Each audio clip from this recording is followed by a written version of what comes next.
Today is the official opening day of MLB baseball. Bro, today is so fun. It's off to the most hilarious start yet. Aside from last night, where the Giants got completely shut out by the Yankees. The Yankees were in San Francisco. They dropped like 5 runs in the second inning, and they won the game 7-0. Logan Webb was completely getting cooked in the second inning. He started off great, striking out Judge, striking out Bellinger, striking out Grisham, and then something just happened, and then he just started giving up runs like handed. But our New York team won, so our Yankees won. And guess what? Right now, our Mets is also winning too. Guess what they did today? It was against the Pittsburgh Pirates. This is the Paul Skeens team. Paul Skeens got, in his favor, two runs scored in the top of the first, because Brandon Lau hit his first homer as a Pirate. A 2-run shot. O'Neal Cruz got on base early. Paul Skeens gave up the most. He had his first ever disaster class of his career. He gave up 5 runs. He gave up the most runs he's ever given up. And O'Neal Cruz had back-to-back terrible defensive plays at center field. So not only did O'Neal Cruz completely, or we thought, oh, he probably might bounce back. But he ended up striking out twice throughout the next few plate appearances. So I mean, that's the O'Neal Cruz experience. Bro got a cannon of an arm, but he can't play center field like that. He's trash. Bro can hit the baseball mad hard, but half the time he's swinging, missing, whiffing, hitting like me, can't hit. Like, so freaking funny, the type of caliber player he is. Oh my goodness, bro. I can't believe Paul Skeens got absolutely shelled by the Mets. And to be fair, that top of the lineup Mets had some good hitters anyways. They got Lindor and Soto back to back, and then they got to go up against Bo Bichette, even though he's a contact average merchant. But it's okay. Bo Bichette can at least drive in runs like he showed last year. He made his debut as a Met. And then who else came up? Jorge Polanco, Luis Robert. Luis Robert has been playing so good this game. So good. His MLB debut as a Met, not as a White Sox. He's been in the White Sox and he was trash the last 2 years. But he's on a new team and he's automatically playing good already. Well, he had to get out of Chicago. Long time coming. And right now, the Chicago Cubs, who are favored to win the National League Central Division, dude, they're losing to the freaking Nationals, the Washington Nationals. They have probably, arguably, the worst starting pitching and like pitching depth overall in the league, but they're losing. They gave up so far, as of top of the 4th, 7 runs to them. Why are we giving up 7 runs to the Washington Nationals, especially in terms of top of the 4th? And of course it's because of Matthew Boyd. Matthew Boyd is garbage. He's so dog shit. I can't stand watching this guy pitch. Every time I watch him pitch, I'm like, bruh, even though he had a good first inning, he's gonna fall apart inevitably. Getting up homers to 2026 Joey Weimer. Getting up doubles to freaking Chaparro. Bro, is that a taco truck worker? bro, he sounds like a damn taco truck worker. He does not sound like an MLB player like that. Does have a cool last name though, Chaparro. Chaparro has some type of twist to it. And so far, the Twins had bases loaded on top of the second.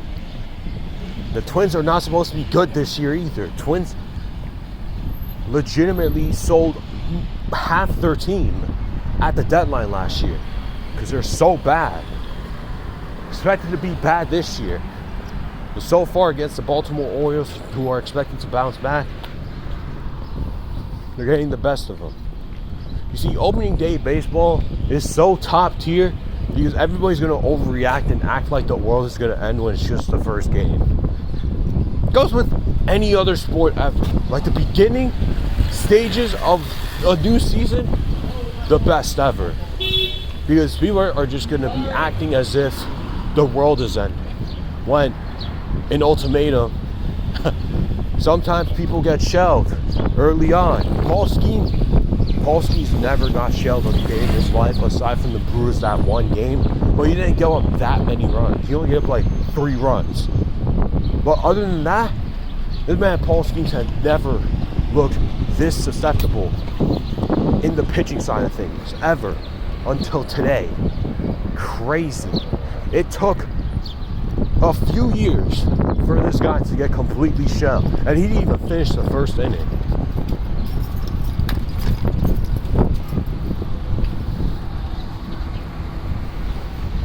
Can't wait for more baseball this year, man. Shit's gonna be hilarious. Just seeing all the overreactions and whew. One of my main thoughts, just looking up at some of these games, Matthew Boyd is still freaking garbage. I hate watching him pitch. Luis Robert, he's gonna be so good this year.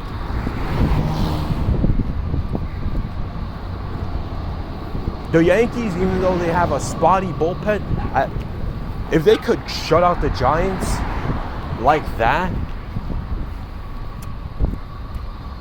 I don't think they're going to be that bad of a team this year. I don't think they're going to regress like that, but I don't think they're going to take that next step forward. Their bullpen is way too spotty, and they're overly reliant on the health of Garrett Cole, the health of Carlos Rodon.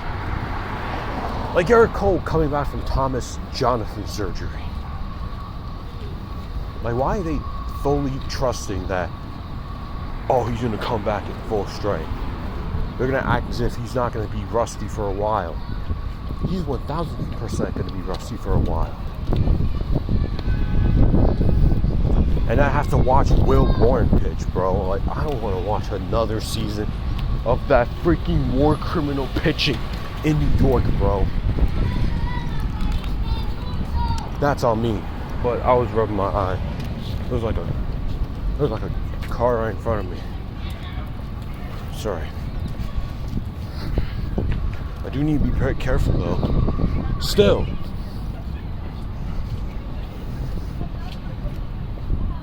Oh yeah. Jacob Misiorowski is playing really well, but his control sometimes is very erratic. The way he's pitching has been great, aside from the fact that he does need to control and locate better in certain spots. But he's still pitching well. But giving up that homer to Chase Mydroth earlier on, not being able to locate when Murataka Murakami was at the plate, and giving certain long at-bats to certain people like 2026 Andrew Benintendi. Like, you can't be allowing Andrew Benintendi to give you freaking hard times at the plate. You can't even give 2026 Miguel Vargas hard times at the plate.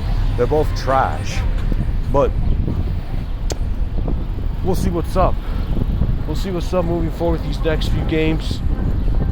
I'm pretty sure the Rangers and Phillies play. The Diamondbacks at Dodgers. The Yankees play the Giants again tomorrow. Seattle plays in Seattle to play the Guardians, the visiting team. This is going to be quite some matchups. I can't wait to see how these games unfold. Imagine the Diamondbacks go crazy, similar to how the Nationals went crazy on trash-ass Matthew Boyd.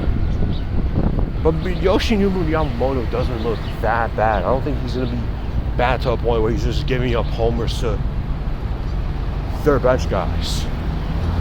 Especially after Corbin Carroll, Ketel Marte, Geraldo Perdomo, who's batting after them? Me, my older brother, a custodian worker, a taco truck worker. They don't really got anybody else. So I best believe that Yamamoto can at least take care of them. Or I should at least trust that. You never know, man. Baseball is mad unpredictable. That's the best part about it, though. So, this is what this video is all about.